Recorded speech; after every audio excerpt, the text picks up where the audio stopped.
It's known as the Strip. 50 or so tents lined up on the sidewalk in Surrey, BC. Everyone here has their struggles. Addiction is rampant. And it comes with a pair of gloves. Which is why Scott McFarland always carries the opioid antidote, naloxone. I've Narcan 6 people myself this year.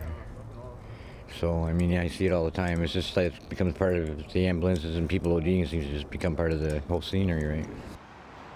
In 2016, there were 400 overdoses in this area alone in Surrey. And this year, there's been a big spike. Since January, there's already been 300 overdoses.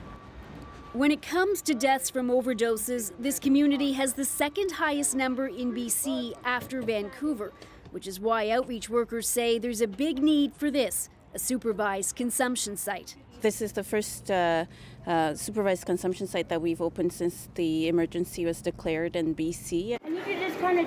The opioid emergency. Because of it, cities across the country are working to set up similar sites. 12 new ones have been approved by Health Canada, including 4 in Montreal and 3 in Toronto. Would come to access supervised injection service. 7 other communities have also applied to set up sites and are waiting for the go-ahead from Ottawa. This professor says there has been a noticeable shift in public opinion when it comes to supervised injection.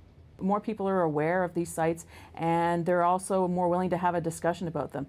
That doesn't mean that there aren't opponents to them. There are, but even more governments are willing to, local governments, to discuss these sites and move forward. They'll be called into this room here. As for Surrey, people will only be able to use needles in these booths. For drugs to be taken orally or inhaled through the nose, there needs to be special permission from Health Canada. Local officials are still waiting for that. It's disappointing, they say, given the urgency. I've lost like 8 friends this year. 8 friends.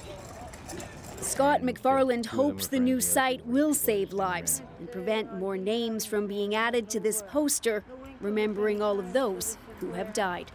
Briar Stewart, CBC News, Surrey.